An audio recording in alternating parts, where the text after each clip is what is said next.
ஸ்ரீமதே ராமானுஜாய நமக. ஸ்ரீமத் வரவர முனையே நமக. ஸ்ரீ பாலதன்வி குரவே நமக.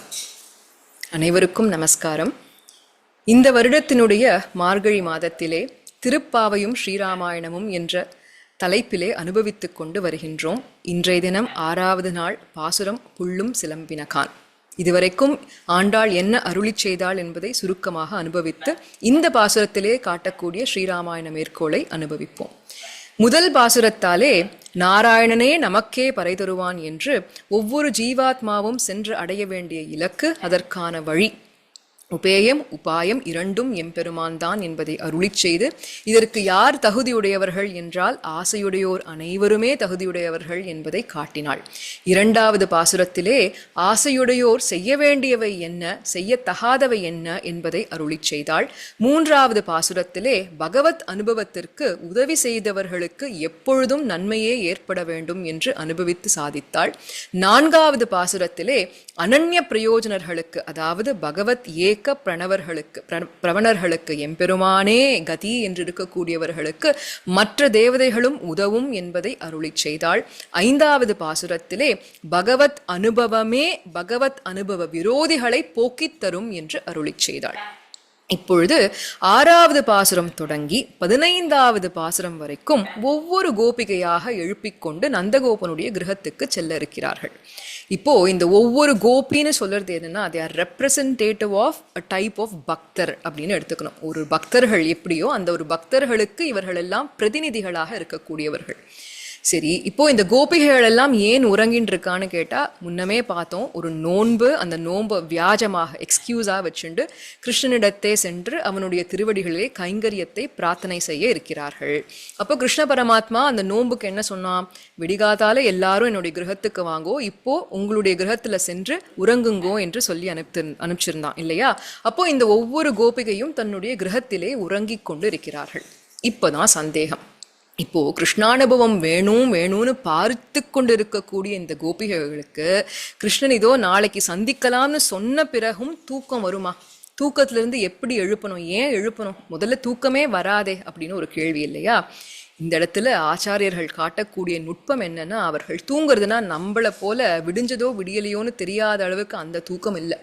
இது இன்டாக்சிகேட்டட் பை பக்தின்னு சொல்றோம் இல்லையா, அந்த பக்தியிலே திளைத்திருக்கக்கூடிய ஒரு நிலை. அவர்களுக்கு எப்பொழுதுமே கூடியிருக்கும் பொழுதும் பகவத் அனுபவம் தான், அவன் இல்லைனாலும் அவனுடைய நினைப்பு தான்.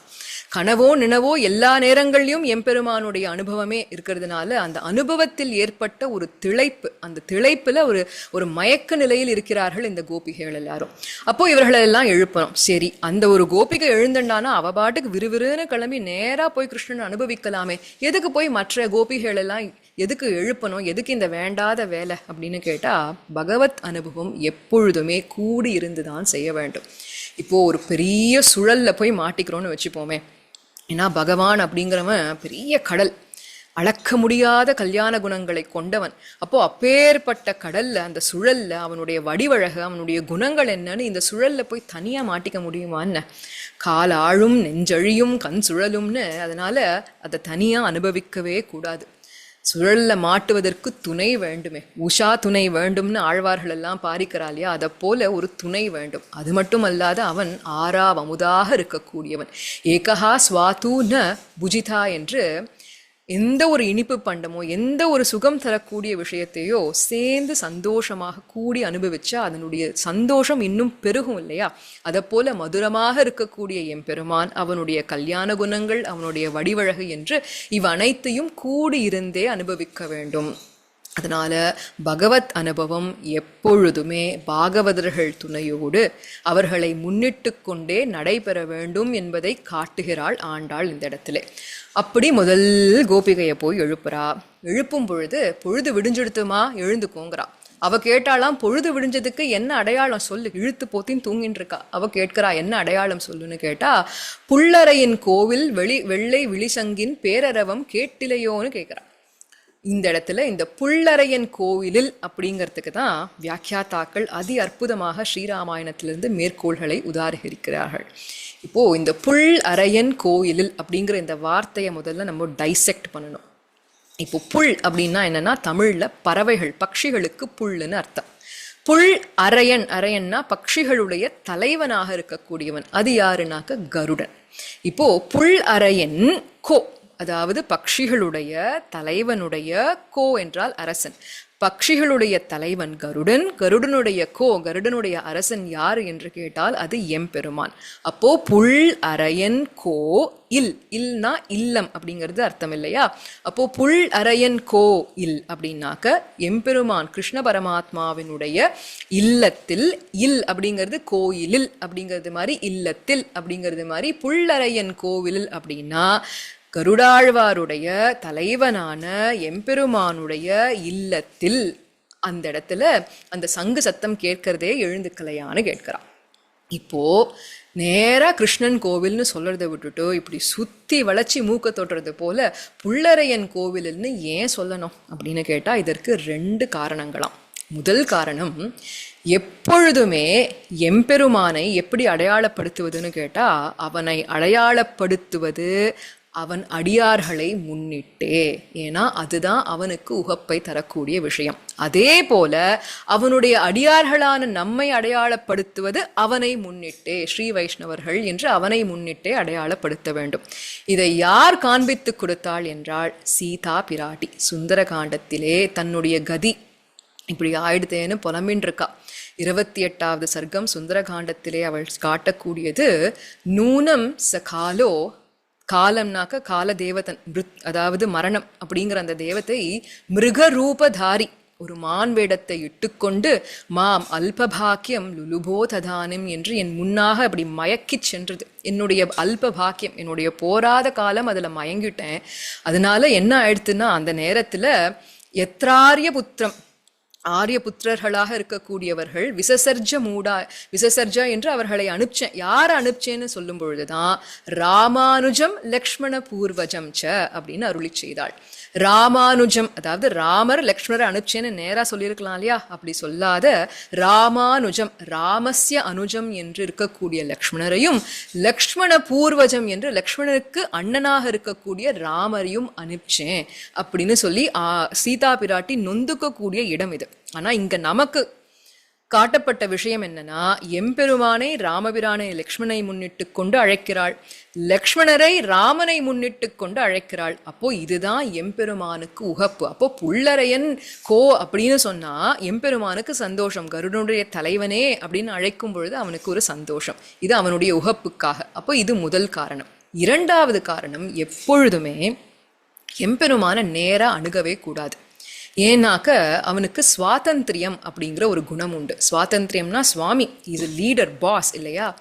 இந்த ஜீவாத்மா நம்மெல்லாம் சும்மாவா? எவ்வளவு அபராதங்கள், எண்ணற்ற அபராதங்கள் எல்லாத்தையும் பார்த்துட்டு இவ்வளவு தப்பு பண்ணிட்டு என்ன தைரியமா என் முன்னாடி வந்து நிற்கிறான்னு கோவிச்சுண்டு நமக்கு தண்டனை கொடுத்துட்டா என்ன ஆகும் நம்மளுடைய கதி?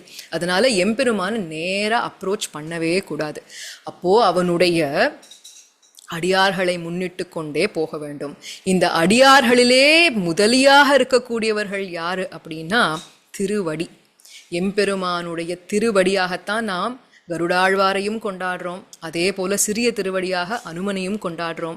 உண்மையாக இவர்கள் எல்லாம் ஆச்சாரிய ஸ்தானத்திலே இருக்கக்கூடியவர்கள். அந்த திருவடினாக்க திருவடி ஸ்தானத்தில் இருக்கக்கூடியவர்கள் தான் நம்முடைய ஆச்சாரியர்கள். அதனால எப்பொழுதுமே திருவடியை பற்றி கொண்டே எம்பெருமானை பற்ற வேண்டும். ஏன்னா ஈஸ்வரனை பற்றுகை கையை பிடித்து காரியம் கொள்ளுமோ பாதி.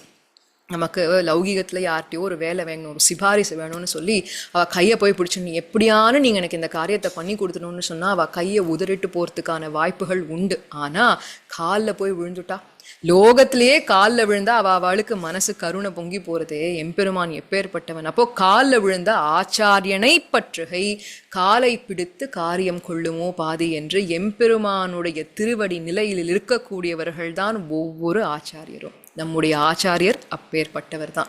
அப்போ ஆச்சாரியர்கள் முதலிகள், பிரதான முதல் அடியார்கள். அதை போல இருக்கக்கூடிய கருடாழ்வான். அதனால திருவடியை பற்றியே எம்பெருமானை பற்ற வேண்டும். ஏன்னா இவர்களுக்கு வேண்டிய காரியம் என்ன? கைங்கரியம். கைங்கரிய பிராப்தி எப்போ கிடைக்கும்னா அடியாரை பற்றி கொண்டு போனால் கிடைக்குங்கிறதுனால இந்த இடத்துல புல்லரியன் கோ என்று அழைக்கிறார்கள். அதனால்தான் எம்பெருமானுடைய திருவடி நிலையாக நாம் நம்மாழ்வாரை ஷட்டாரின்னு சொல்றோம் இல்லையா? இப்போ கோவிலில் போனா ஷட்டாரி சாதிங்கோன்னு ஏன் கேட்கிறோம்னா எம்பெருமானுடைய திருவடி நிலையாக நம்மாழ்வார் இருக்கார். நம்மாழ்வாருடைய திருவடி நிலையாக சுவாமி ராமானுஜர் எம்பெருமானார் இருக்கார். அப்போ நம்மாழ்வார் சன்னதிக்கு போய் ஷட்டாரி சாதிங்கோன்னு கேட்கக்கூடாது, திருவடியாக இருக்கக்கூடிய ராமானுஜம் சாதிங்கோ அப்படின்னு கேட்கணும்.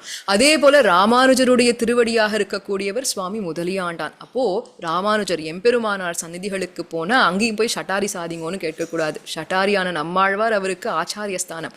அப்போ அந்த இடத்துல முதலியாண்டான் சாதிங்கோ அப்படின்னு கேட்கணும். இதே போல சுவாமி மணவாள மாமுனிகளுடைய திருவடி நிலையாக இருக்கக்கூடியவர் தான் பொன்னடியாம் செங்கமலமாக இருக்கக்கூடிய ஆச்சாரியர். ஆக இவர்கள் அனைவரும் எம்பெருமானுடைய திருவடி நிலை, இந்த திருவடியை பற்றி கொண்டு எம்பெருமானை அடைய வேண்டும். இந்த திருவடி ஸ்தானத்தில் இருக்கக்கூடிய ஆச்சாரியனை பற்றி எம்பெருமானை அடையக்கூடிய அந்த ஸ்திதி ஃபெயில் ப்ரூஃப் அப்ரோச்னு சொல்றோம். ஷுவர் ஷாட் அப்படின்னு எம்பெருமான் உதைக்கிறதுக்கு வாய்ப்புகள் உண்டு, ஆனால் ஆச்சாரியர் அப்படி செய்யவே மாட்டார்.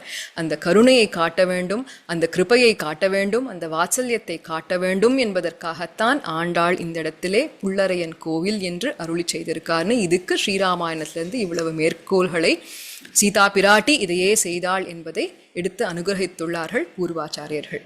நாளைய தினம் 7ஆம் பாசுரத்துடன் சந்திப்போம். ஸ்ரீமதே ராமானுஜாய நமக. ஆழ்வார் எம்பெருமானார் ஜீயர் திருவடிகளே சரணம். ஆண்டாள் திருவடிகளே சரணம்.